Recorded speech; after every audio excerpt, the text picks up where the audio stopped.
Bueno, vamos a continuar. Ahí creo que está. Ahí está. Bueno, entonces yo les hablaba de las teorías biológicas, ¿sí? Hablábamos del acúmulo de los productos, ¿sí? Que no pueden ser eliminados, se van acumulando.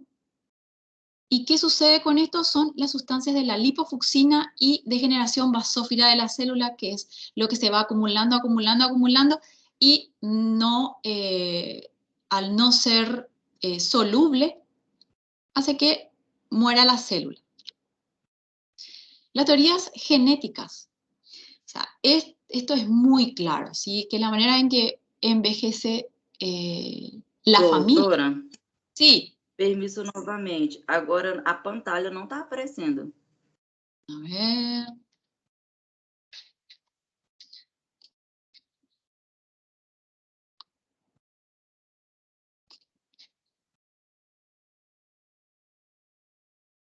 Un segundito. ¿Me avisan si se ve ahora? Agora sim. Ok. Graças.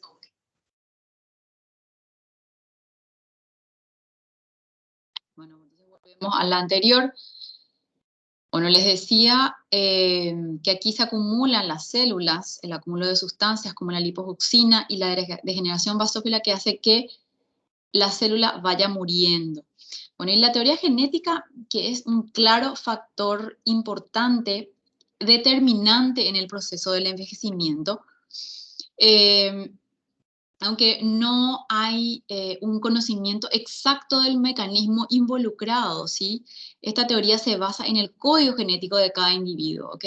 Así que la manera en que fueron, la longevidad que hayan tenido sus antecesores, juega muchísimo, muchísimo a favor de esta teoría genética.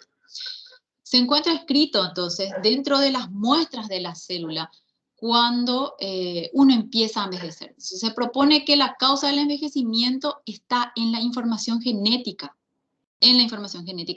de cada ser humano.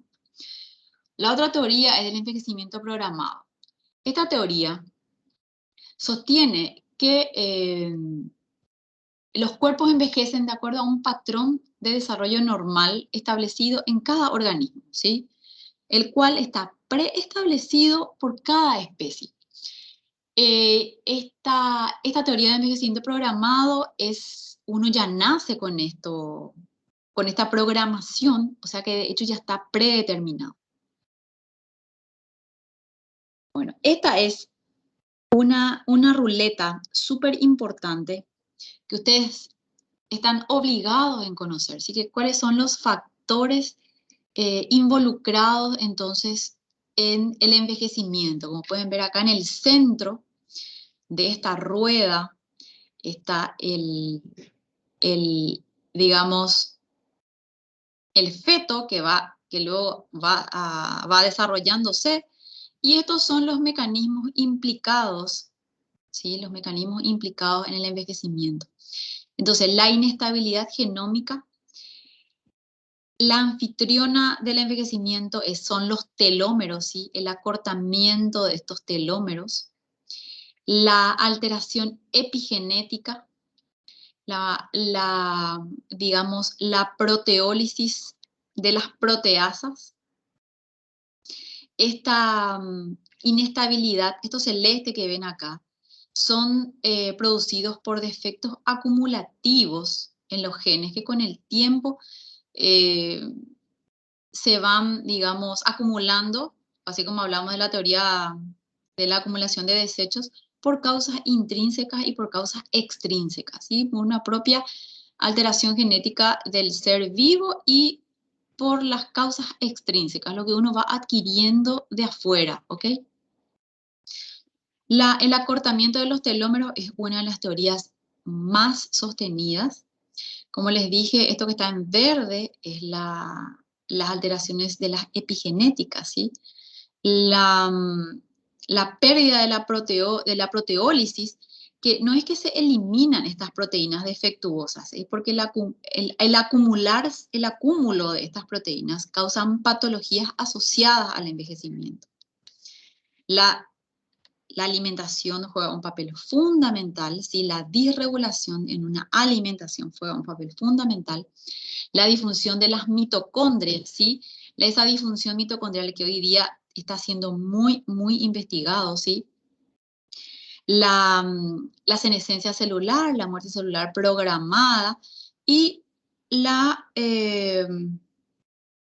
digamos, el trabajo excesivo de las células madre, la alteración de la comunicación entre las células. Esta rueda, ¿sí?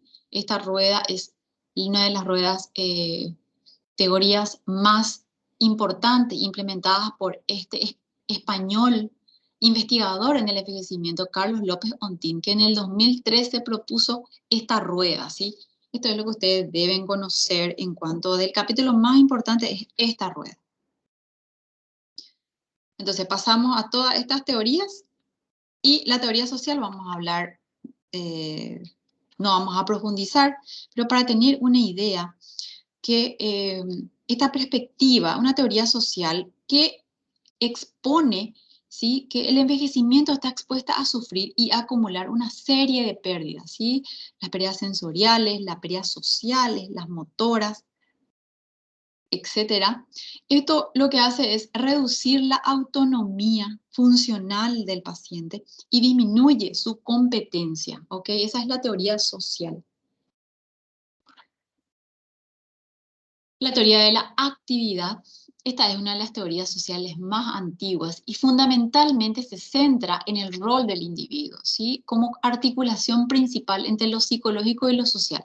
Este modelo tiene mucha importancia porque hace que radica sobre todo en el modelo en que el ser humano debe permanecerse activo con un rol en la sociedad. Aquí, por ejemplo, se puede dar el ejemplo de los adultos mayores que pasan que se jubilan, ¿sí? El adulto mayor que se jubila, que al término de su trabajo rutinario de 20, 30 años, llega a la casa y en 1 o 2 meses ya empieza a tener, digamos, sentimiento de soledad, de infelicidad, de insatisfacción. O sea, esta teoría de la actividad preconiza que principalmente uno debe permanecerse activo para estar satisfecho con su vida. Y sobre todo eh, debe proyectar la manera en que va a envejecer y las tareas que va a cumplir luego de partir, digamos, a la jubilación. La teoría de la desvinculación, otra teoría social, donde el envejecimiento normal, ¿sí? Se va acompañando de un distanciamiento y una desvinculación recíproca, ¿eh? Esto se da también en la familia, ¿sí? En las personas que van envejeciendo, en los miembros de su familia, en los miembros de una sociedad a la que pertenece. Y es como que se van distanciando por distintos, digamos, por distintos intereses, digamos, por distintas causas, ¿sí?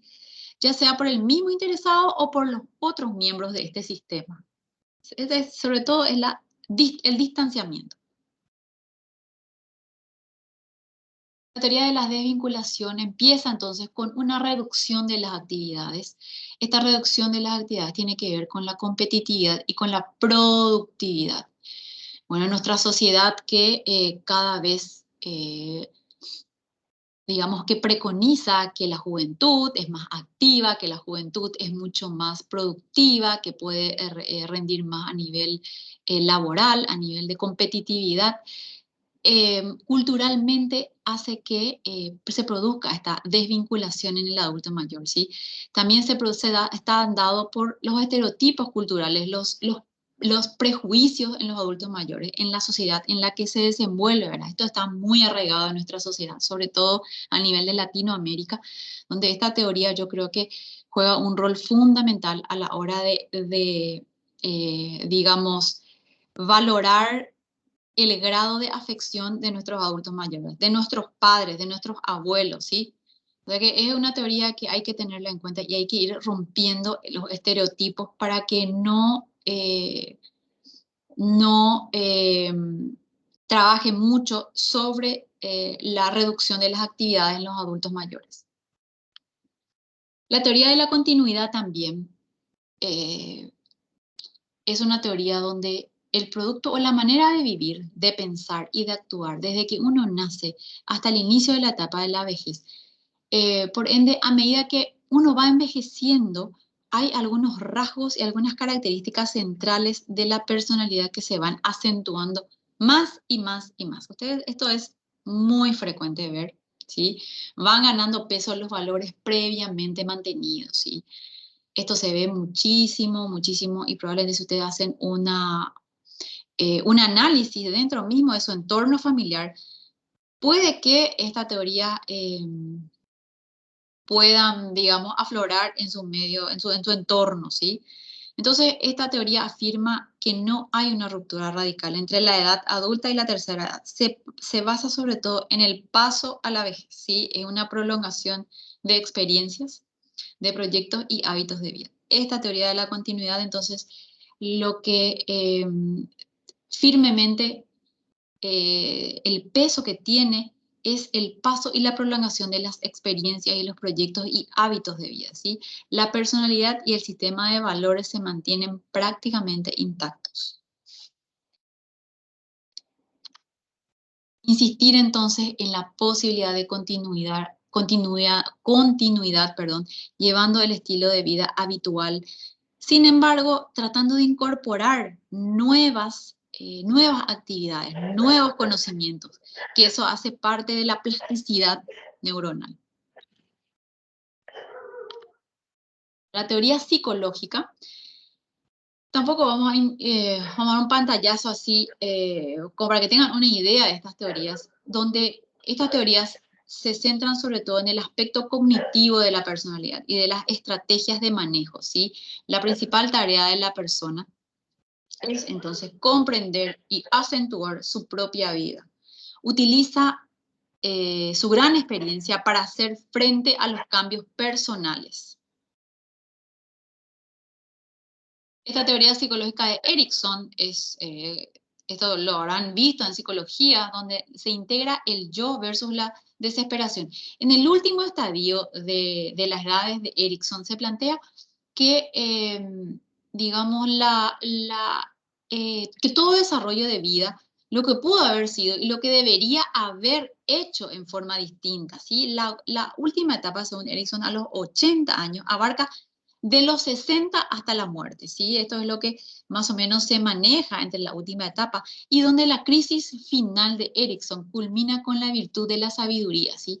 Es algo bastante regulador, bastante experimental en los adultos mayores y que tenemos que ir haciendo una retroproyección nosotros mismos, ¿sí? Porque vamos a ir pasando por todas estas teorías, ¿sí? Vamos a ir probablemente vamos a ir experimentando ciertas dificultades, ¿sí? Ya sean físicas, emocionales, pero ¿qué pasa con Erikson? Erikson no cree que el último periodo de vida tenga que ser desolador y aterrador para todos los que hayan cumplido con éxito las tareas de las etapas previas, ¿sí?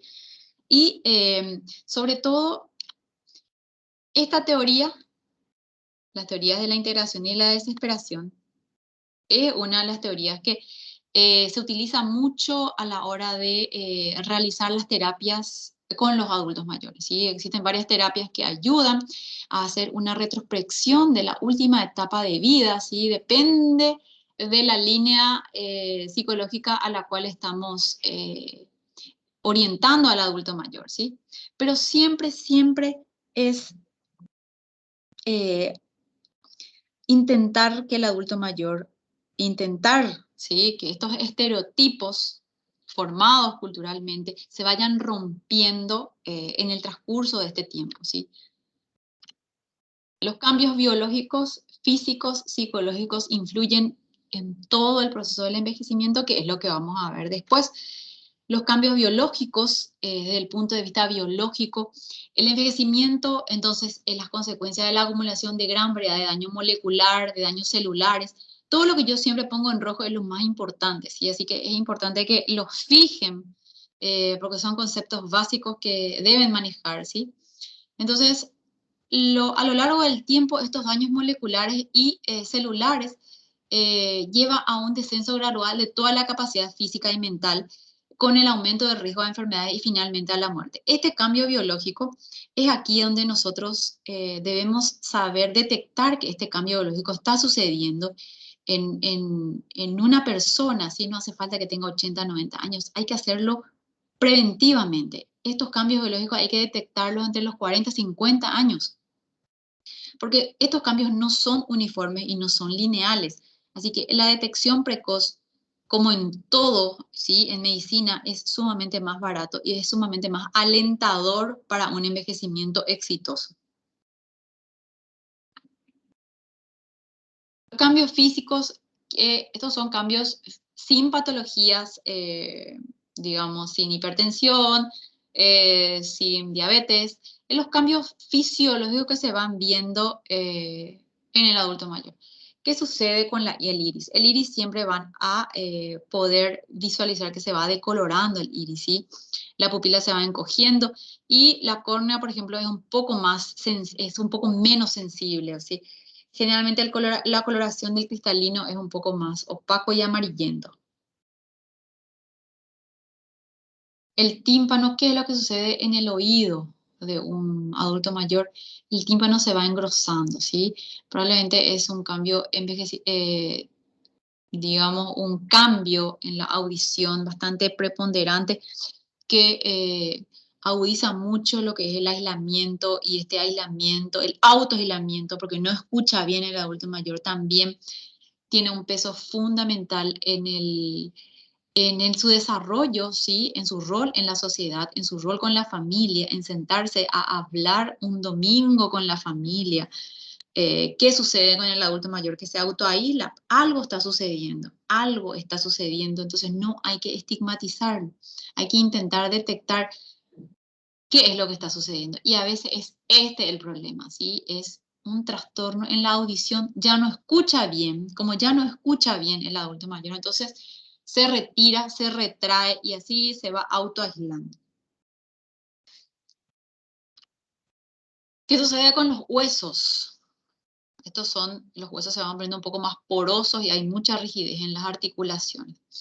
Esto si no se detecta con mucha antelación, esto va a ir, digamos, produciéndose mucho más rígido hasta el momento de que no siquiera va a poder agarrar un vaso o no va a poder agarrar el cuchillo y la cuchara y no va a poder comer. ¿Qué sucede con el corazón de un adulto mayor? Bueno, aquí tienen los ventrículos, por ejemplo. Generalmente las disfunciones diastólicas son algo fisiológico. La aurícula también se va, pero la aorta es la que se va volviendo un poco más esclerótica, que también es algo fisiológico.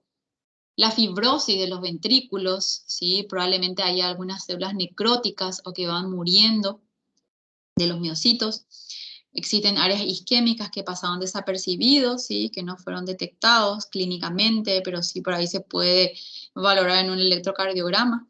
Esta hipertrofia generalmente es algo fisiológico cuando no es muy grande y no tiene una patología cardiovascular muy importante como la hipertensión.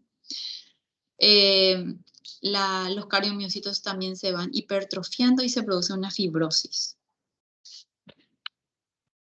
¿Qué sucede con las arterias? Bueno, las arterias, las placas ateromatosas, se creen que muchísimo antes de entrar en la edad de 40 a 50 años ya existen placas de ateroma, ¿sí? Ya existen placas de ateroma que se pueden evidenciar dentro de una arteria, ya en cualquier adulto, no hace falta que tengan 80, 90 años, como les digo.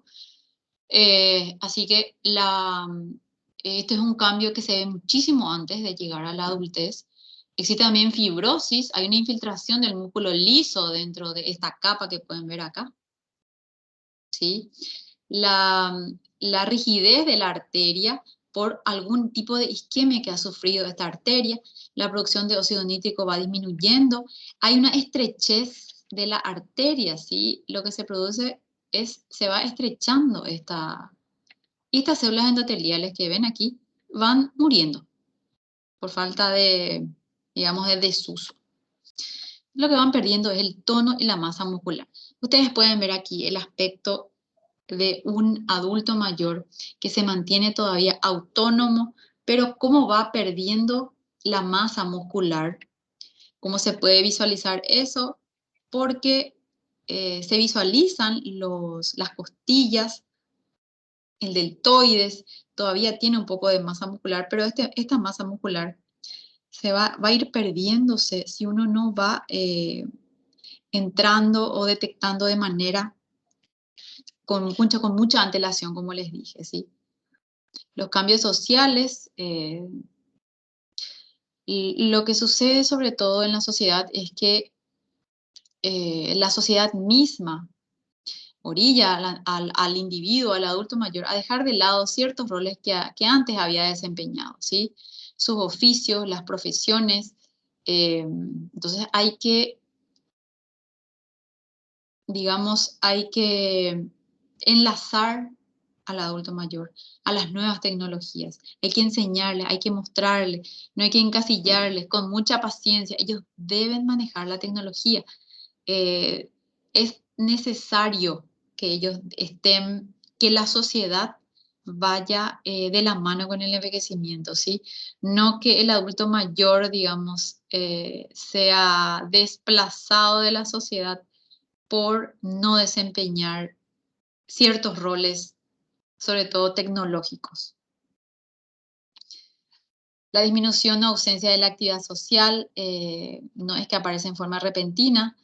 Esto es lo habitual, es que se vaya reduciendo paulatinamente. Esto es lo que se ve con el paso del tiempo. Y aquí lo que me quiero detener a volver a decir, a volver a recordarles a todos, ¿sí? Que la reducción de la frecuencia de las relaciones sociales no es una cosa que debe suceder de un día para otro, ¿sí? Generalmente siempre hay alguna razón por la que el adulto mayor va autoaislándose, ¿sí? Generalmente son los trastornos auditivos o porque ya no está viendo bien o porque de repente tiene algún dolor y no lo quiere expresar o no quiere salir porque de repente tiene escapadas, se le escapa la micción, no puede llegar al baño. Ciertos, digamos, eventos que ellos no lo expresan de forma normal, si uno no les pregunta, ¿sí? Con mucho tacto, evidentemente, con mucho tacto, eh, con mucha educación, preguntarle todos estos problemas que pueden llegar a tener y que hacen que esas relaciones sociales se vayan distanciando, ¿sí? Estos cambios sociales hay que detectarlos. No puede haber una ausencia total de la actividad social. Eso no es normal en los adultos mayores, ¿sí? Bueno, ¿qué sucede entonces con los cambios sociales en los adultos mayores? Esto es un entrelazado donde ustedes van a ver lo que está todo en rojo, ¿sí? Que son los cambios que hacen un stop, ¿sí? Que tenemos que tener mucho más en cuenta. Y esto que está en gris son los que generalmente suelen suceder cuando uno no proyecta que estos cambios sociales pueden ir sucediendo, ¿sí? Aquí, por ejemplo, la vida laboral, el retiro y la jubilación. Generalmente, si uno no proyecta qué es lo que va a hacer luego de la jubilación o no ayuda al adulto mayor a encontrar el tipo de relacionamiento o actividad que realizará. Generalmente hay un alejamiento de la sociedad, empiezan síntomas de la depresión y se pierde esa seguridad económica.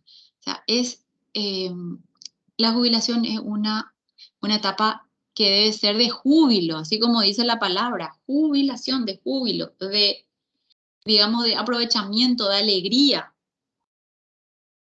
¿Sí?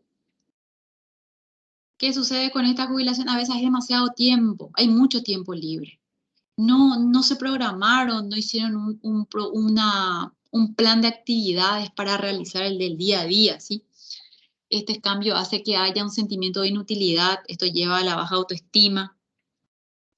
Otro cambio social en el adulto mayor es cuando existen los duelos, ¿sí? El enfrentamiento al duelo de un fallecimiento, sobre todo cuando es de un familiar muy cercano, de una esposa, de una familia, existe un lapso de tiempo donde no hay, digamos, una aceptación del duelo, ¿sí? Donde no hay aceptación del duelo, o de repente cuando los hijos se van, hay también un lapso de aprobación de la ida de los hijos a la dependencia, ¿sí? El familiar como fuente primaria de apoyo emocional también es un cambio que suele suceder. Los lazos estrechos con los nietos es sumamente importante. Los divorcios también son poco comunes, pero suelen suceder. Los matrimonios generalmente son satisfactorios, a veces no. Y en algunos casos, la soledad, ¿sí? Bueno, entonces, ¿qué hace el gerontólogo? ¿Qué hace la gerontología, entonces, con todo esto que hablamos? La gerontología es un área, como les dije, que se ocupa del envejecimiento en estas 4 áreas, ¿sí? En estas 4 áreas fundamentales de una persona. En el área clínica, el área funcional, en el área social y el área mental. Ya cuando entramos en el área funcional, ya empezamos a hablar de la geriatría, ¿sí? Donde vamos a tratar todas estas patologías, ¿sí? Que aparecen en los adultos mayores durante el envejecimiento. Entonces ahí aparece la geriatría para tratar entonces las patologías, las dificultades, los niveles de dependencia de otros, el dolor. Entonces hay 2 cosas importantes que deben fijar de este capítulo, que la gerontología es un área de la ciencia que abarca etapas del envejecimiento en varias áreas, fundamentalmente de un adulto, ¿ok? Entonces engloba ciencia, cultura, engloba eh, medicina, etc. Prácticamente todas las áreas. Y cuando hablamos de geriatría, nos enfocamos entonces en la parte clínica de los síndromes geriátricos, que también vamos a ver los grandes síndromes geriátricos, los procesos agudos, las enfermedades crónicas, el tratamiento de patologías funcionales, de patologías que hacen pérdida de la funcionalidad, perdón, patologías limitantes, dificultades en las actividades básicas de la vida diaria y todos los niveles de dependencia que va adquiriendo el paciente. El área social trabaja sobre por qué está sucediendo este aislamiento social, por qué no hay una relación intergeneracional o por qué el paciente no mejora su relación con la sociedad, qué es lo que sucede con su entorno, con su familia, con su esposa, con sus hijos. Preconizamos actividades físicas y mentales, ¿sí? Para que el paciente no pierda esa unión social, esa liaison social, ¿sí? A nivel mental, también se evalúa los pacientes que tienen trastornos demenciales, trastornos de la conducta ligados a la demencia, etc. Entre los cambios psicológicos, entonces, ya hablamos de los cambios psicológicos que van manifestándose, que son percepciones subjetivas de las personas. Como generalmente las personas no pueden evaluarlos y en otras veces sí las pueden evaluar, viven generalmente con un exceso de preocupación sobre sus funciones, que no están valorados adecuadamente. O sea, el adulto mayor que va a la consulta, no es que se va a la consulta porque le duele su cabeza nomás, ¿verdad? Se va a la consulta porque generalmente necesita hablar, tiene dolores por todos lados, tiene problemas para caminar, le duele la rodilla, le duele el brazo, le duele el cuello, le duele la mano. Entonces, la percepción subjetiva tanto del adulto mayor que manifiesta ese dolor y como su motivo de consulta es una sola, nosotros no nos podemos enfocar solo en el dolor que presenta el adulto mayor. Al adulto mayor lo tenemos que mirar como un todo, ¿sí? Y en base a su vivencia, en base a su historial de vida, proponerle un plan terapéutico. Desde el punto de vista psicológico, que es sumamente importante, lo que más llama la atención son los fallos de memoria reciente, que generalmente son propios de adultos mayores, y el entorno social o familiar es lo que detecta este trastorno de la memoria. Pero no siempre un problema de memoria está relacionado con trastornos neurocognitivos, es decir, con demencia, así que ojo con eso también.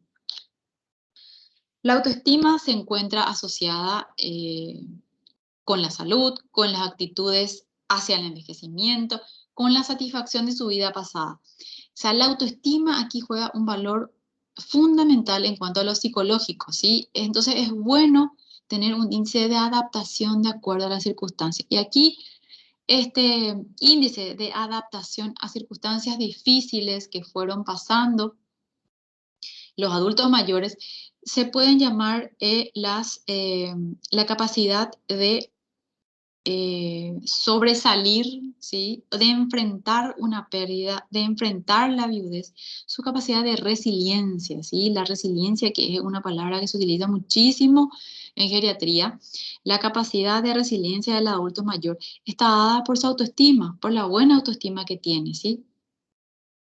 Los niveles bajos de autoestima serían señales de posibilidad de aparición de eventos sucesivos y depresivos.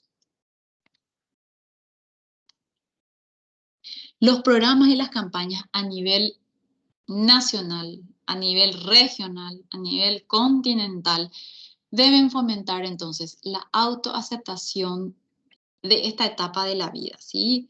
Los sentimientos de pérdida de nuestra salud, las etapas de duelo que son normales, ¿sí? Que hay que saber manejarlos, son todos estos, José, ¿ok? Entonces, nosotros pasamos por un miedo, por negación, por enojo, por negociación, por depresión, y luego lo vamos aceptando y vamos saliendo de esas etapas. O sea, la autoaceptación del adulto mayor, con o sin patologías, debe primar en los programas de adultos mayores. Y claro que también la parte espiritual es sumamente importante, las creencias, las orientaciones religiosas que pueden ser extrínsecas o otras que son intrínsecas, ¿sí? Ambos tipos de religiosidades están relacionados entre sí. ¿A qué se refiere con una religiosidad intrínseca? La religiosidad intrínseca es el compromiso del adulto con una relación con Dios, o sea, con las actitudes y las creencias, la fe, la oración, la oración personal, la lectura de las escrituras, es la religiosidad intrínseca. Se cree que esta religiosidad está altamente asociada a una satisfacción de la vida en adultos mayores, enfermos sobre todo. ¿Por qué? Porque aumenta su autoestima, baja los niveles de depresión, baja los niveles de estrés y en algunos casos también ayuda muchísimo. Es un evento, digamos que es una herramienta protectora ante el duelo conyugal. O sea que hay que respetar los tipos de creencias, las orientaciones religiosas de todo ser humano en realidad, ¿sí? Pero más en esta etapa de la vida es donde se cree que esto es un evento, una herramienta protectora, ¿sí? Y las religiosidades extrínsecas, que ahora están prácticamente abolidas por la pandemia, son todas estas actividades religiosas comunitarias, ¿sí? Que ahora mucho se tuvo que restringir, ¿sí? Lo que hace este tipo de religiosidad es promover mecanismos psicológicos adaptativos ante el envejecimiento, ¿sí? Se asocia sobre todo, como les dije, al deseo de vivir. Básicamente es eso, ¿sí? El deseo de vivir, el deseo de sentirse bien, porque incluye actividades comunitarias de ayuda, provee esperanza, sentido de trascendencia, sentido de continuidad entre la vida y la muerte. La esperanza es un sentimiento esencial en el ser humano. No, mal dicho, lo último que se pierde es la esperanza, así que es el alimento del deseo de vivir en esta etapa. Entonces debemos atender todas las necesidades, como les dije, el ser humano y más en esta etapa de la vida, el medio o las necesidades biopsicosociales y espirituales de cada persona es propio de la atención integral, sí, esta palabra es sumamente importante, integral, holística, atención que no deja ningún aspecto aspecto de la preocupación para el desarrollo total del ser humano. O sea, se ocupa del todo, de toda la persona, ¿sí? No, tampoco excluye a los adultos mayores en tomar en cuenta sus necesidades espirituales. Así que es sumamente importante que ustedes miren al adulto mayor en forma íntegra, en forma holística. Bueno, esto es una pequeña narración de que son eventos que probablemente ustedes conozcan o lo vivieron o conocen de una persona que haya pasado por esto. Una adulta mayor que fallece el marido, esta mujer se fue a vivir con el hijo, ¿sí? La esposa de este y una hija más pequeña. Cada día, ¿qué pasaba con la anciana? Mal llamada así, pues son adultos mayores, iba perdiendo la vista, iba perdiendo el oído, a veces le temblaban las manos, no podía ni siquiera tomar la comida, se le caía al suelo y la sopa iba escurriéndose por la ropa, ¿sí? Entonces su hijo y la nuera le fastidiaba todo el tiempo ese desorden en el momento de la comida. Y un día le dijeron a la mujer, basta. Dispusieron de una mesita en un rincón para que ella pueda comer ahí sola. Ella, esta mujer los miraba con mucha tristeza, ¿sí? Desde otro punto del comedor. Casi no le hablaban durante las comidas, salvo para, digamos, regañarla porque se le caía el tenedor o la cuchara y ellos tenían que levantarse a darle de nuevo. Una tarde, antes de cenar, la hija más pequeña, que estaba sentando en el suelo con los bloques de construcción, le pregunta al padre qué estaba haciendo. La niña estaba construyendo una mesa para ella y para la mamá, le dijo. Así cuando ustedes sean mayores podrán comer los dos en un rincón. El padre y la madre guardaron silencio durante un rato. Y luego se dieron cuenta, ¿sí?, de lo que habían hecho con la abuela. Se habían hecho conscientes de la naturaleza de los actos y la pena que estaban causando a esta mujer. Entonces, el rol del adulto mayor en la familia debe ser de continuidad, ¿sí? Así como hablamos de esa teoría, la teoría de la continuidad, de la transmisión de las tradiciones, la transmisión de la cultura, de la sociedad, de la familia. Es sumamente importante este enlace intergeneracional. La familia debe ver al envejecimiento como algo normal, facilitando la integración, la adaptación del adulto mayor en su nueva etapa, en el nuevo entorno familiar pleno. No lo debe ver como algo catastrófico, como algo negativo, como algo triste. Es una etapa normal. Se podría afirmar entonces como conclusión que la vejez son subconjuntos de fenómenos, procesos biopsicosociales que conforman parte del concepto más global de un envejecimiento. Nacemos, vivimos y así uno se va de esta tierra, ¿sí? La vejez es una etapa más de la vida, en que los síntomas del envejecimiento se hacen más evidentes, ¿ok? Pero lo que tienen que saber es que se puede envejecer sin patología, ¿sí?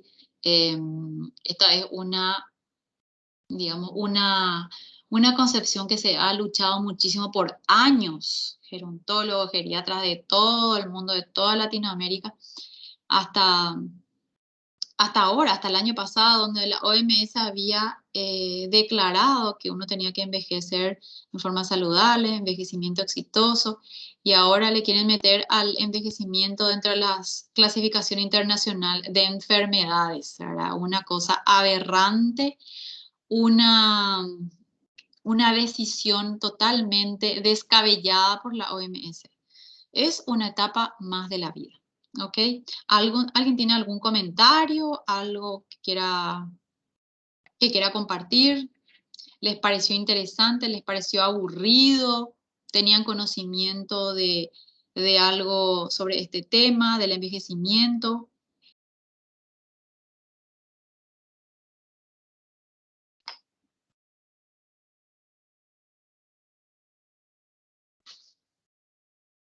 ¿Me pueden decir más o menos cuánta gente hay dentro del curso? Porque hasta ahora no sé quién es el delegado. O si tienen delegado o no tienen. Doutora, o Sí, meu áudio cortou aqui e eu não sei o que a senhora falou uns 5 minutos para trás aí, mas enfim. no, A nossa dime. sala tem mais Sí, ou menos uns para a prova final foram 100 alunos, só que acontece, tem gente que está recursando, eu não sei se tem menos um pouco ou ok. se tem mais, porque teve gente que trancou também, mas a gente tem 3 delegados, né, que é da turma A, B e C, que cada turma tem o seu Ah, delegado, né? Eu sou da perfecto. turma B, o meu delegado é o Marquinhos, Ok, que é o Marcos, né? perfecto. Perfecto, perfecto. O sea que es importante saber el número de alumnos para que se puedan hacer los grupos para las exposiciones. Las exposiciones son, como les dije, creo que había gente que no estaba, que no se grabó lo que dije. Las exposiciones son de temas de geriatría, de cuidados paliativos, de tanatología, etcétera, pero necesito saber cuántos son para poder distribuir los temas y que ustedes vayan formando los grupos en forma equitativa, ¿sí? Y donde todos puedan participar.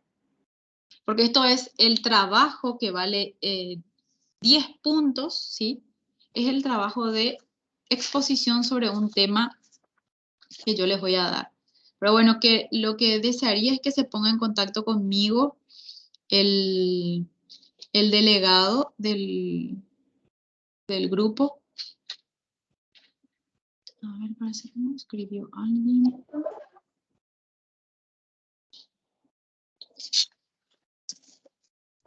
Doutora, só um momento.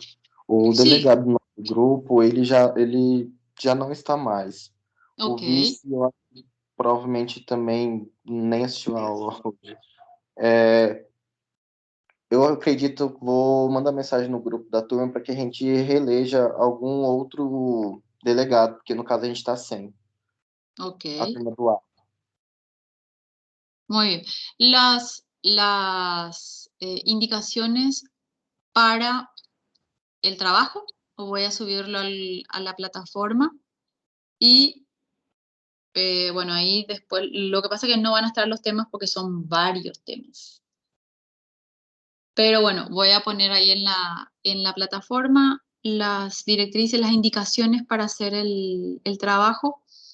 E inicialmente eso vamos a empezar a partir de septiembre, si tienen un mes para preparar septiembre.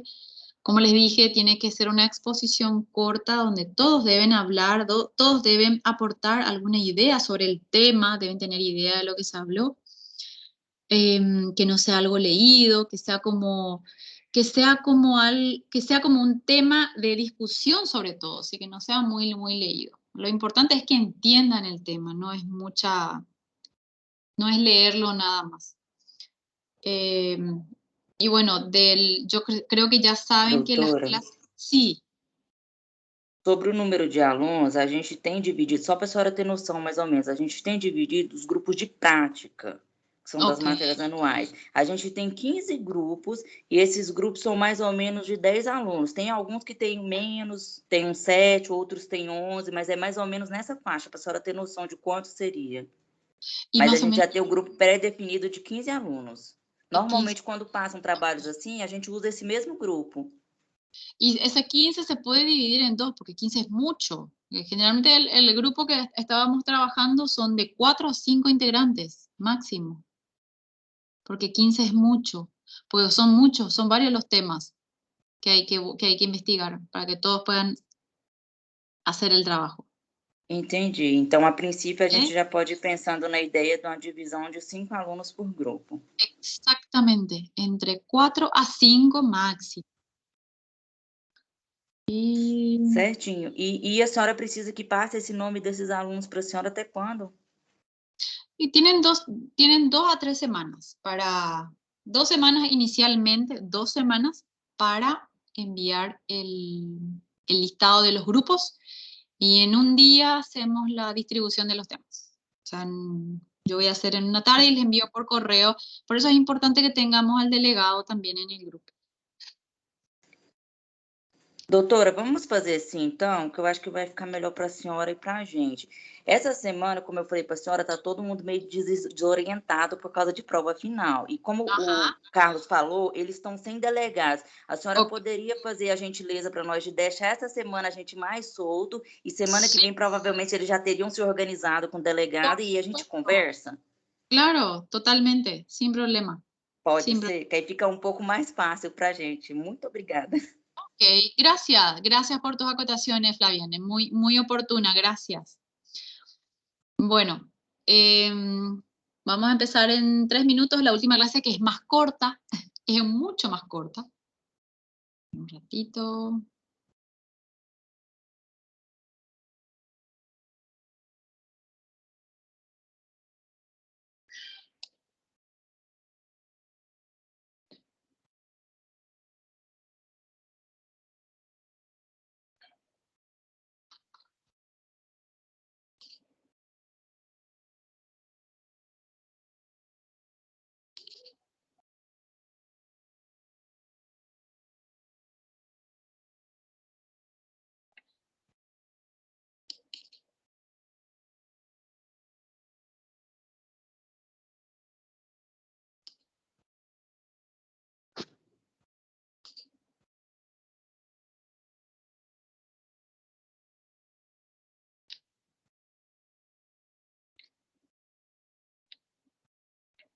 No, me avisan por favor cuando ven la pantalla, cuando ven las diapositivas. Está para grabar, así que seguimos.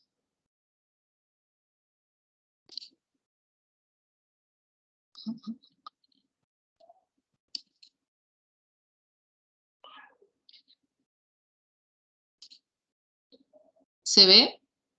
¿Se ve ahora? Valoración geriátrica integral.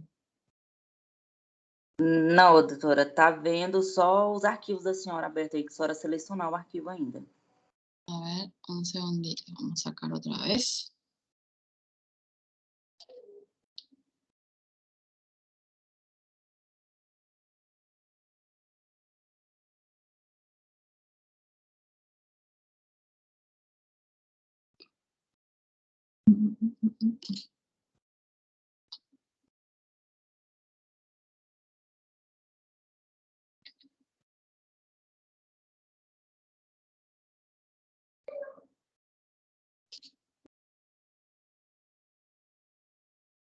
¿Y ahora? Ahora sí. Muy bien. Bueno, vamos a hablar de lo más importante de la materia, lo más importante, que es la valoración geriátrica integral, que se sintetizan con estos acrónimos, la V de valoración, la G que es geriátrica y la I que es integral. Son escalas internacionales validadas que se utilizan para adultos mayores, a partir de 50, 60 años. La importancia de estas valoraciones están todas con evidencias científicas que también rápidamente les voy a comentar. Bueno, como les dije, tienen que saber bien que el proceso de esta materia se divide en dos. Una parte es la gerontología, que son todos los conocimientos de las ciencias educativas, arte, filosofía, medicina, que engloban los fenómenos del envejecimiento, ¿sí? Y la geriatría en sí es la rama de la medicina interna que estudian las patologías del envejecimiento. ¿Y de qué nosotros digamos, nos servimos para valorar todas estas patologías del envejecimiento? De la valoración geriátrica integral. ¿Ok? Entonces, ¿qué es lo que hace esta valoración geriátrica integral? Diseña un plan individualizado, es preventivo, es terapéutico, es rehabilitador y lo que hace es, lo fundamental es que preconiza la autonomía del adulto mayor, que sea autónomo. Bueno, ¿qué es lo que sucede con esta valoración? Generalmente ustedes ya conocen la historia clínica normal, ¿sí? La anamnesis, que que se requiere en esta evaluación es un poquitito más larga, no es muy complicada, pero es un poco más larga porque lleva más tiempo, porque tenemos que valorar varias esferas del adulto mayor.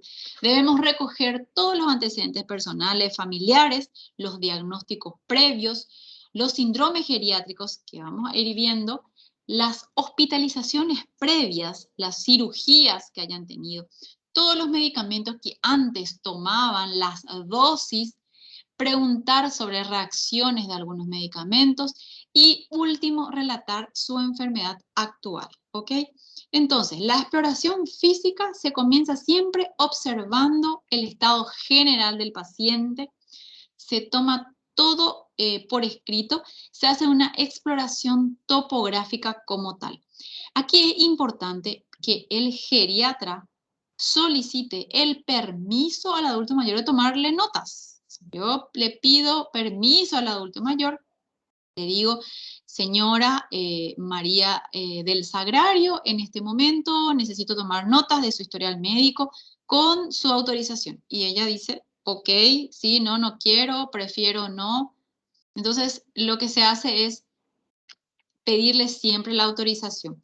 Se tienen que constar los signos vitales, todo lo que, el aspecto general, nutricional, la masa corporal, el peso, la altura, todo lo que es el examen físico, la cabeza, el arco senil, la cavidad dentaria es sumamente importante, a escribir y describir cuáles son las piezas dentarias faltantes, palpar puntos dolorosos, visualizar la arteria temporal, que generalmente es la que produce muchas patologías como las cefaleas en adultos mayores, valorar los dolores en la columna cervical, palpar las tiroides, buscar adenopatías a nivel del cuello. A nivel del tórax, la inspección es normal, como en la historia clínica general normal. Aquí lo que hay que tener mucho hincapié es valorar la curvatura patológica, ¿sí? Algunas curvaturas que nos pueden ya proyectar a unas futuras osteoporóticas, ¿sí? Algunas futuras fracturas osteoporóticas. ¿Cómo mueve la caja torácica en las respiraciones, los soplos, los ritmos, los pulmones? Todo pueden tener significación en la historia del clínico. A nivel abdominal, si hay hernias, hay que ocultar los ruidos hidroaéreos, si hay soplos, hay que detectar masas, superficies superficiales y profundas. No es muy importante lo del tacto rectal, ya no, digamos, sobre todo cuando el paciente ya refiere que tiene hemorroides, entonces nosotros ya directamente podemos inferir que tiene unas hemorroides o tiene alguna anemia y las hemorroides a veces son las que le están produciendo esa anemia. Y lo que hay que también preguntar es mucho sobre la frecuencia de los hábitos fisiológicos, ¿sí? El fecaloma es un evento demasiado frecuente, hiper importante de detectar en los adultos mayores y también que puedan describir el aspecto de estas heces. Las extremidades también importantes, valorar las deformidades óseas, los cambios de movilidad, el dolor en la movilidad activa y pasiva, valorar a nivel neurológico los pares craneales, sobre todo las pupilas y los reflejos fotomotores, la fuerza y la sensibilidad, el lenguaje, la marcha y el equilibrio. Los cuadros confusionales con especial interés al estado hipoactivo. Ok, el paciente que es traído por la familia, que dice está todo el día dormido, no quiere comer, parece depresivo, parece que está depresivo. Y lo que está teniendo es un cuadro confusional agudo en estado hipoactivo por una infección urinaria. Imagínense. Así que es sumamente infradiagnosticado este estado hipoactivo porque la familia cree que está depresivo, que está triste, entonces cuando ya no puede comer le llevan a la consulta. Así que siempre buscar infecciones. la piel, observar la coloración, el estado de la misma, siempre observar hematomas, ¿sí? Porque también hay veces en que al mirarle la piel uno ya puede detectar maltrato en el adulto mayor, ¿sí? Petequias, úlceras por decúbito, las populares escaras, ¿sí? Por falta de movilidad, etc. Bueno, entonces, las esferas que evalúa la valoración geriátrica integral es la parte clínica, psicológica, mental y social, y es esta misma rueda que habíamos hablado en la primera exposición, en donde vemos que en la parte funcional y clínica, aquí valoramos los síndromes geriátricos y los procesos agudos por los cuales viene el paciente a consultar, ¿ok?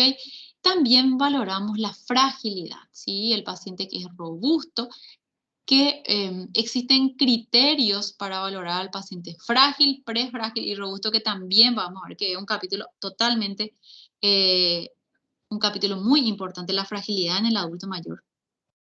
¿Y por qué está como escala? Porque se puede llegar a este estado otra vez, ¿verdad? El que es robusto también puede descender al prefrágil, y el prefrágil, si no se detecta y no se hace un diagnóstico preventivo precoz, llega a frágil, ¿verdad? Donde todo ya se complica en el estado de fragilidad. Bueno, ¿a quién realizamos la valoración geriátrica integral? A los mayores a partir de 60 años en general, pero hay veces que a partir de los 50 ya se puede realizar. A los pacientes que tienen varias patologías, enfermedades incapacitantes, patologías mentales, problemas sociales relacionados con la calidad de vida, tiene una duración entre 30 y 40 minutos, la valoración geriátrica integral. ¿Qué sucede también con esta valoración geriátrica integral? No solamente hay que hacerla a los pacientes que no tienen ninguna patología, o sea, se le puede hacer a todos los pacientes de 50 a 60 años, porque también ayuda a detectar eventos futuros. Entonces, las herramientas que tenemos estas son las principales, ¿sí? En la parte funcional motora siempre hablamos de las actividades básicas de acá falta la B larga, porque son acrónimos en inglés. Es la actividad básica de la vida diaria. Falta una B larga para que se acuerden que es de Bartel, ¿ok? Es muy importante que recuerden los nombres propios de los autores que crearon estas herramientas, ¿sí? Las actividades instrumentales con la I son de Longtown y Brody. Entonces, ¿cuáles son las actividades básicas de la vida diaria? Es lo que vamos a ver en este apartado. A ver un poquito. Acá. Son las actividades básicas de la vida diaria. Lo básico que nosotros hacemos: comer, lavarse, entrar al baño, vestirse, arreglarse. Si el paciente puede manejar sus deposiciones o no, la micción, si puede usar el inodoro, si puede trasladarse de un lugar a otro, si puede caminar, si puede subir escalones. Esta valoración tiene un total de puntos de 100, ¿ok? Cuanto más alto el puntaje, el paciente es más independiente, ¿ok? Esto están obligados a saber, ¿sí? El índice de Bartel, la valoración de las actividades básicas de la vida diaria, es un tema hiper importante que deben conocer. El paciente que tiene un Bartel de 60, ¿sí? O por debajo de 60, está en leve y moderado, o sea que su grado de dependencia va descendiendo, perdón, su grado de independencia es lo que va descendiendo. ¿Por qué? Porque, por ejemplo, puede tener dificultad para entrar al baño, por ejemplo, solo, ¿sí? O puede tener dificultad para prenderse la camisa, o para peinarse, o para maquillarse, para arreglarse. Ahí ya resta 5 puntos luego. O usa pañal, tiene un episodio como máximo de incontinencia y necesita ayuda, ¿sí? Dice que es totalmente, acá, continente normal o es capaz de cuidarse, es 10. Pero ¿qué sucede si tiene un episodio de incontinencia? Ya le suma 5. O sea que le resta más 10. 5 acá suma. Ahora, si totalmente es incontinente, sí que 0, no suma nada, ¿verdad? Cuanto menos números es más el riesgo de dependencia de otros para realizar las actividades básicas de la vida diaria. Entonces, ¿cuáles son las actividades básicas de la vida diaria? Lo que nosotros sabemos y hacemos en forma automática: comer, bañarse, vestirse, arreglarse,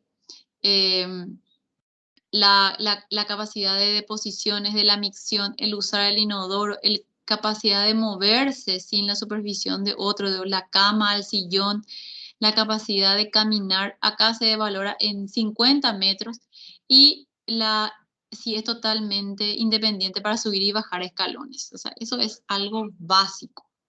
Ahora vamos a la otra escala, que son las instrumentales. ¿Cuáles son las instrumentales? Bueno, las instrumentales son estas. Las instrumentales son las actividades que nos conectan con el mundo, ¿sí? Las actividades que nos conectan con el entorno. El usar el teléfono, el ir de compras, el preparar la comida, cuidar de la casa, limpiar el patio, lavar su propia ropa, la capacidad que tiene de usar un medio de transporte, la capacidad de administrar su dinero, de tomarse los medicamentos, etc. Entonces, esta es la misma cosa. Se puntúa, este es un Longton y Brody corto, pero que se puntúa. Si la puntuación es 1, es totalmente independiente, ¿sí? Si nosotros le puntuamos acá con 1, con 1, con 1 en todito, es totalmente independiente, ¿ok? De 0 a 8 es este. Pero si la puntuación es 1, es independiente. O sea, marcamos acá.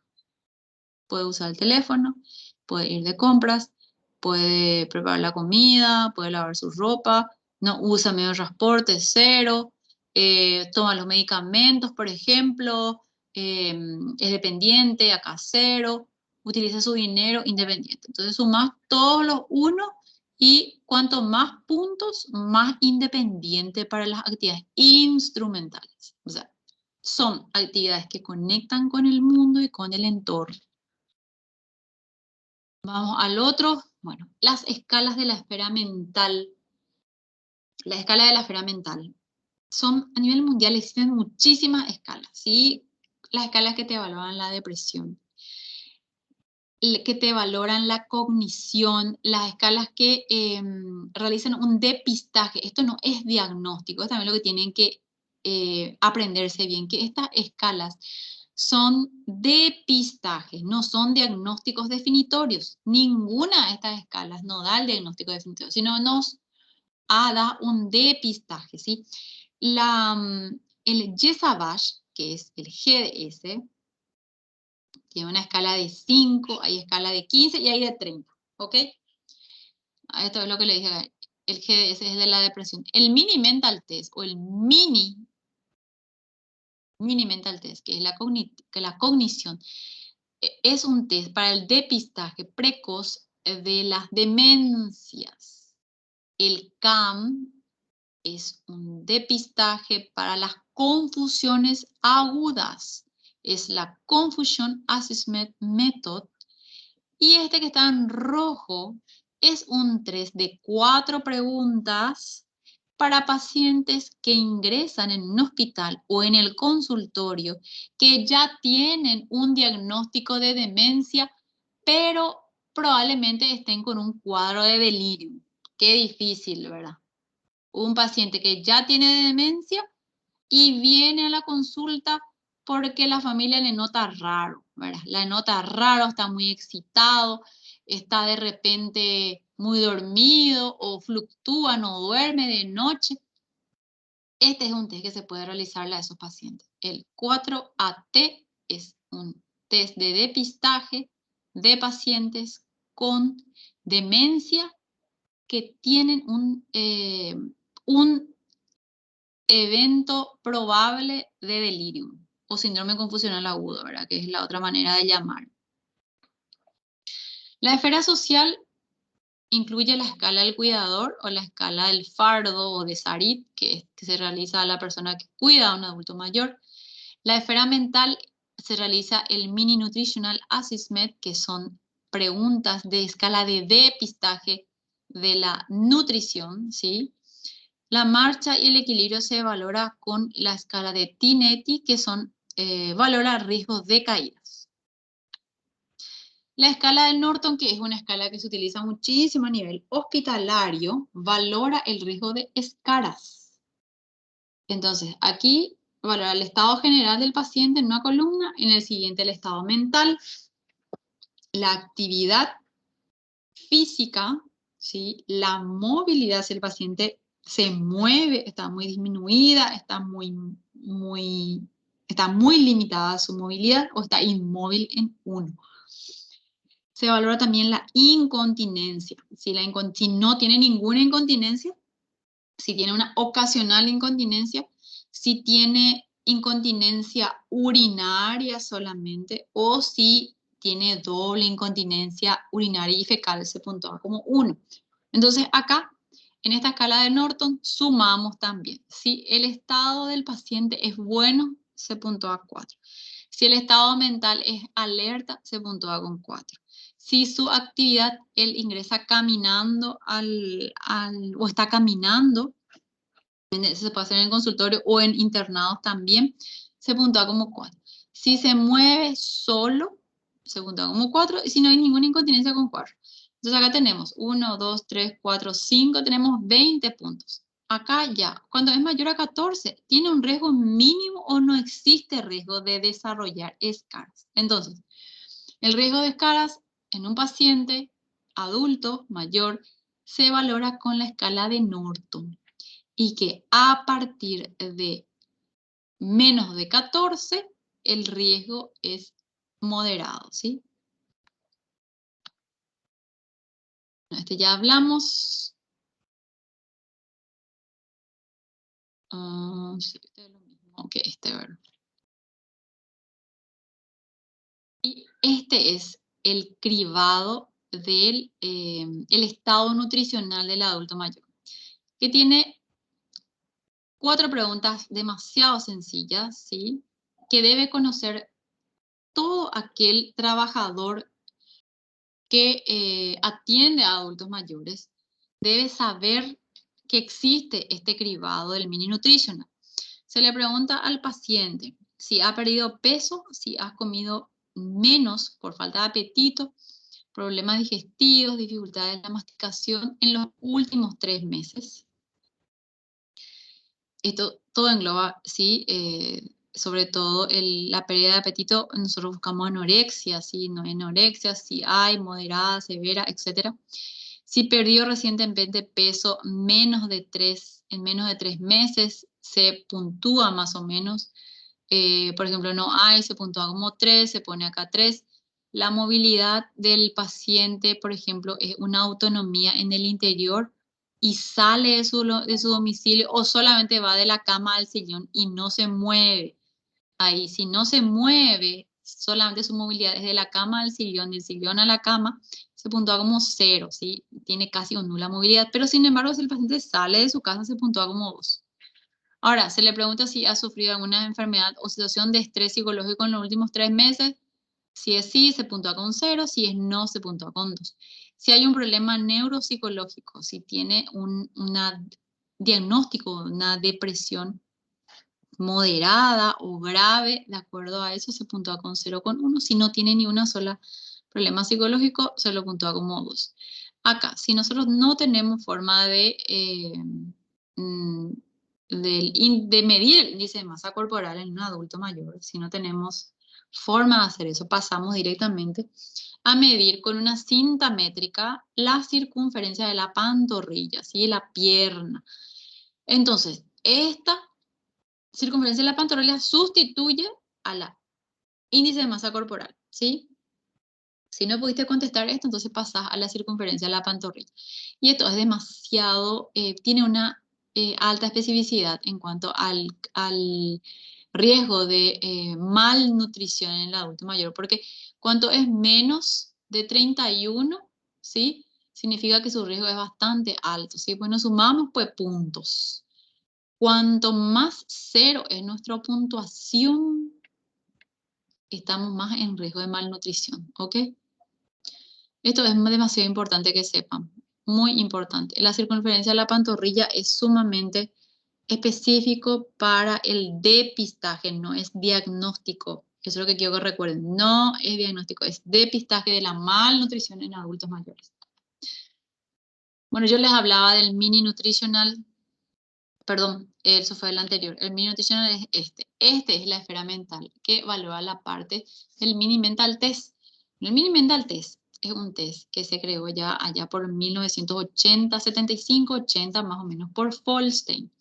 Folstein lo que hizo fue dividir la esfera mental en 5 áreas cognitivas, ¿ok? Lo que hizo fue valorar la orientación con estas 2 preguntas, la fijación, que es la repetición de estas 3 palabras, no es cualquier palabra nomás, son las 3 palabras, la concentración y el cálculo, la memoria, que se evalúa con las 3 preguntas que acá le pedimos que repite y que memorice y que después le vamos a volver a preguntar. Lenguaje y la construcción, que se le pide que dibuje esto, ¿verdad? Que también tiene que estar entrelazado para que esté bien hecho, o sea que tiene que estar bien.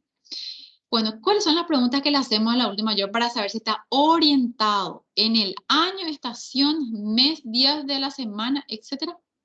Si esas 5 preguntas responde, se lo puntúa como 5 sobre 5. Si responde bien en qué país estamos, en qué ciudad, en qué provincia sería o en qué departamento, en qué hospital estamos, en qué piso, se lo puntúa como 5 también si responde las 5 preguntas. Ahora se le pide que repita estas 3 palabras, peseta, caballo, manzana. Por favor, repita usted, por favor, peseta, caballo, manzana. Ahora se le pide que memorice esas 3 palabras, ¿sí? Peseta, caballo, manzana. Se le pide que repita 5 veces y que memorice. Bueno, luego se pasa hacia el ejercicio de cálculo y de concentración. Se le pide que cuente hacia atrás de 7 en 7, ¿sí? Empezando desde 100, o sea que vaya restando. 100 menos 7, tanto. El resultado es menos 7, tanto, ¿ok? Eso es concentración y cálculo. Y esto lo logran hacer 3 a 4, 5 veces hay que hacer la resta. Y se puntúa de acuerdo a lo que haya contestado correctamente. Luego se pasa a la memoria. Se le pide al paciente que repita estas 3 palabras que al comienzo nosotros le pedimos que memorice. Si no recuerda las 3 palabras, se lo puntúa como 0. A veces dicen manzana, caballo, peseta. Recuerdan de acá para atrás. Tienen que recordar en este sentido, ¿ok? Ahora pasamos a la parte de lenguaje y construcción. Se le muestra, por ejemplo, un lápiz y se le pregunta qué es. O se le muestra un reloj y se le pregunta qué es. Se le pide que repita esta palabra, por ejemplo, ni sí, ni no, ni peros. Luego se le pasa una hoja blanca, se le pide que la agarre con la mano derecha, que la doble y que la ponga en la mesa. Claro, eso es construcción, ¿sí? Si lo hace muy bien, se lo puntúa como 3 porque son 3 pasos. Agarra la mano, lo doble y lo pone en la mesa. Si los 3 pasos hace bien, se lo puntúa como 3. Por ejemplo, ahora se agarra la misma hoja y se escribe esta palabra. Cierre los ojos, se escribe en la palabra. Se le muestra esa hoja y el paciente tiene que leer lo que dice ahí. O sea, tiene que leer, cierre los ojos. Tiene que leer. Tiene que leer y tiene que realizar eso. O sea, él lo lee y realiza la acción de cerrar los ojos.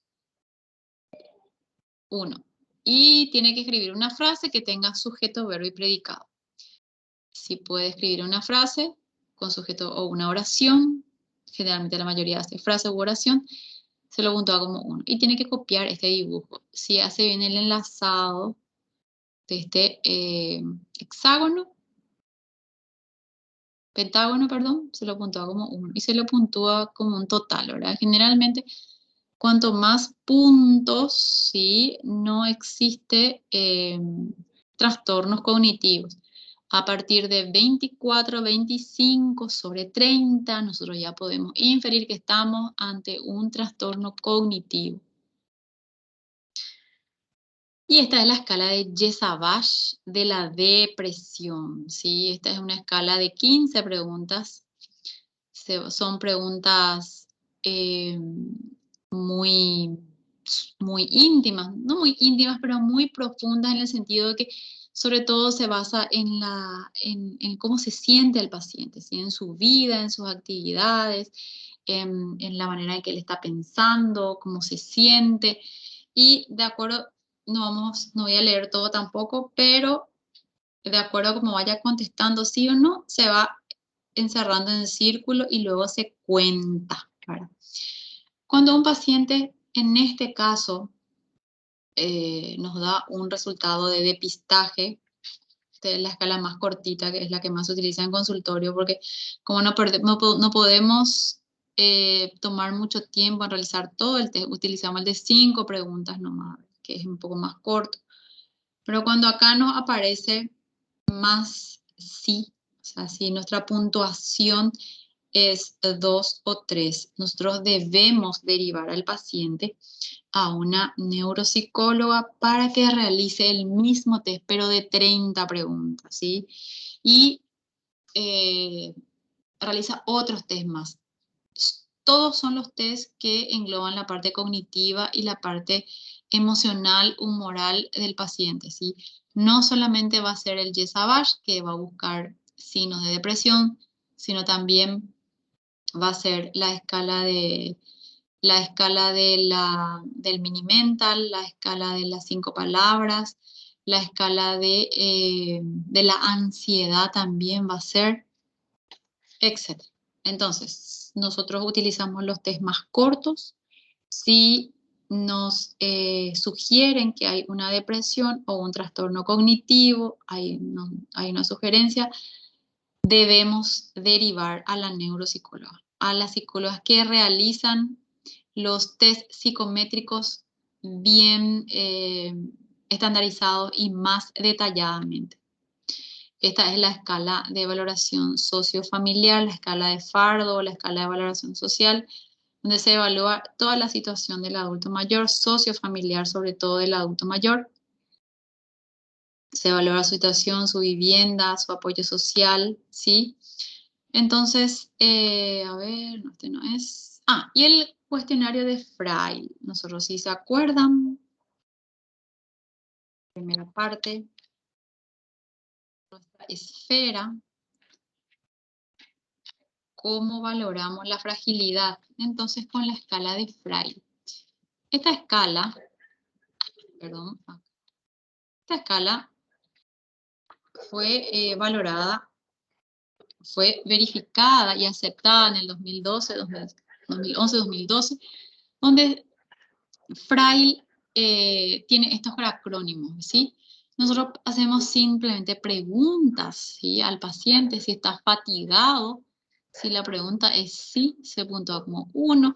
Si es incapaz de subir un piso un piso de escalera, si dice que sí es incapaz de subir, se lo puntúa también como 1. Si no, 0, ¿ok? Si es incapaz de caminar una cuadra y te dice, sí, yo camino una cuadra y yo puedo subir un piso. Yo puedo subir un piso. Hasta ahora solamente tenemos 1 porque el paciente está cansado. Y también valora la cantidad de enfermedades que tiene. Si tiene más de 5 enfermedades, sí o sí el paciente se lo puntúa como 1.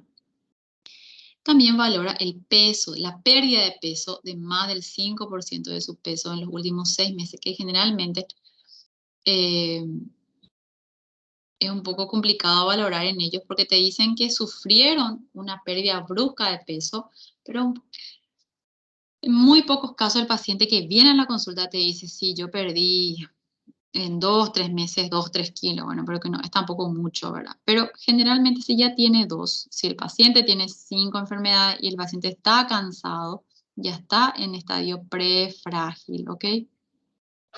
Con una pregunta, ya está en estadio prefrágil.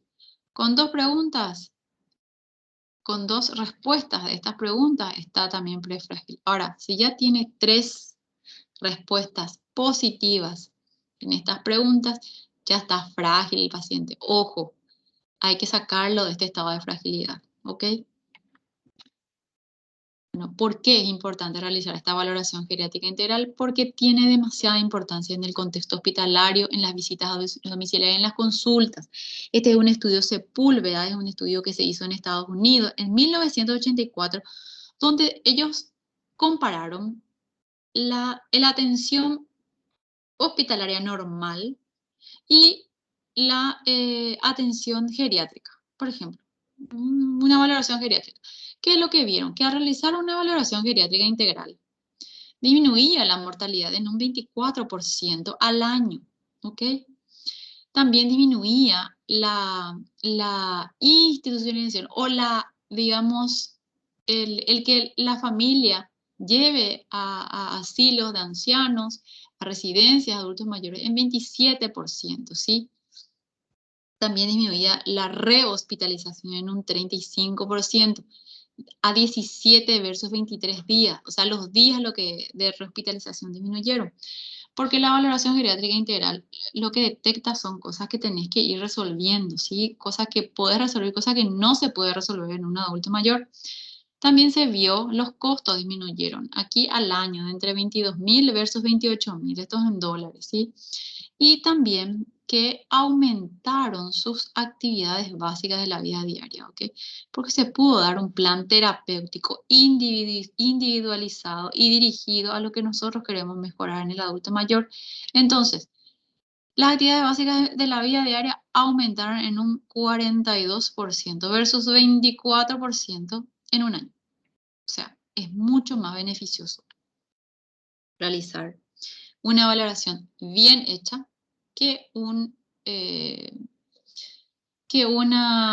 atención médica normal, ¿ok? El mismo control, el mismo estudio también, donde lo que ustedes ven en celeste es lo que se hace la valoración geriátrica en cuanto a mortalidad, cómo disminuyó la mortalidad, ¿sí?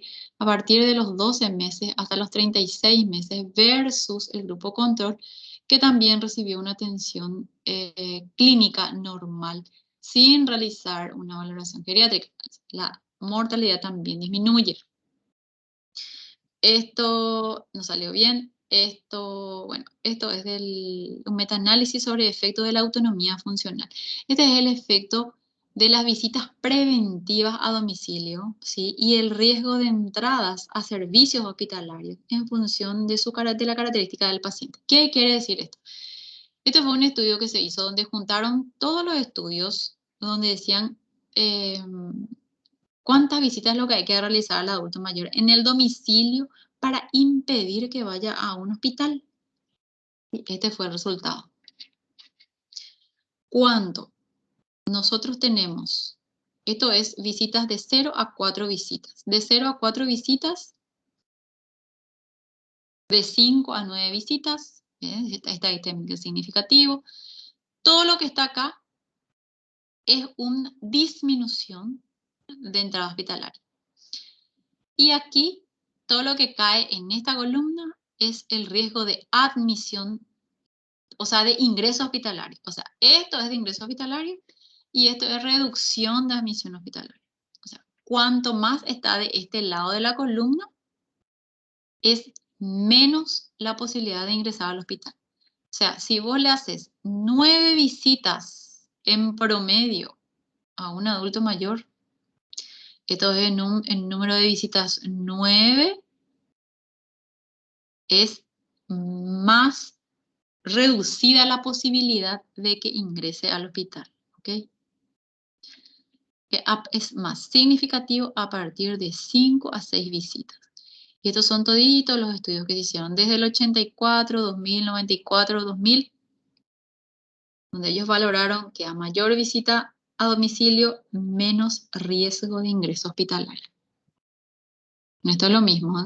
Todo lo que valora la valoración geriátrica integral Finalmente, ¿qué es lo que se traza? Un plan por problemas. Se enumeran todos los problemas que tiene el adulto mayor, los fundamentales. Se hace una estrategia diagnóstica terapéutica para cada uno de ellos a corto y a largo plazo. Y sobre todo, hay que ir modificando las actuaciones según los resultados obtenidos. Si no funciona, hay que ir buscando otra alternativa. Hay que ir, las estrategias hay que ir modificando. Y sobre todo, hay que trabajar de manera multidisciplinaria. La importancia de realizar la valoración geriátrica integral radica sobre todo en la reducción de la toxicidad de los medicamentos, porque en cada visita nosotros valoramos los fármacos que consumen los adultos mayores. Hacemos ajuste de medicación, ajuste de fármacos, se disminuye las rehospitalizaciones como vimos en esos 2 estudios, se usa racionalmente los servicios de salud, se orienta, sobre todo se orienta a la familia, se orienta al paciente. Se le puede explicar mejor todo y favorece sobre todo la calidad de vida. Porque cuanto menos se conozca la patología del adulto mayor, más estresante es para el entorno y más estresante es para la familia. Cuanto más conoce su patología, más se favorece la calidad de vida. Conclusión, la tecnología hace que esto sea cada vez más elaborado y validado, más corto, más rápido, mejora el pronóstico del adulto mayor, se moderniza cada vez más. Cada vez hay test más cortos, ya hay test que se puede utilizar en las plataformas Android. Uno puede bajar este tipo de test en el teléfono y ir punteando nada más, ¿sí? Pero como siempre les digo, esto es depistaje, que hay que hacerle un seguimiento. Hay una evaluación detallada si el resultado es anormal. Bueno, ¿alguna pregunta?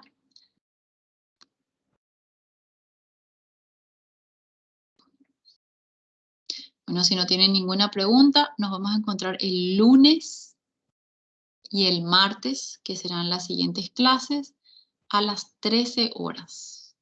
13:10 empezamos con las clases. Bueno, ahí voy a dejar escrito mi correo para que me puedan escribir.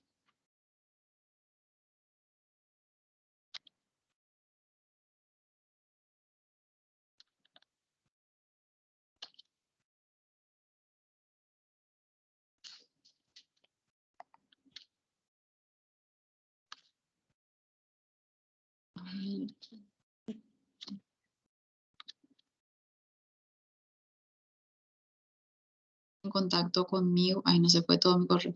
Bueno, les agradezco a ustedes por la atención y bueno, me escriben cualquier cosa acá al correo de la universidad. Que tengan todos buena tarde. Gracias a ustedes. Hasta el lunes.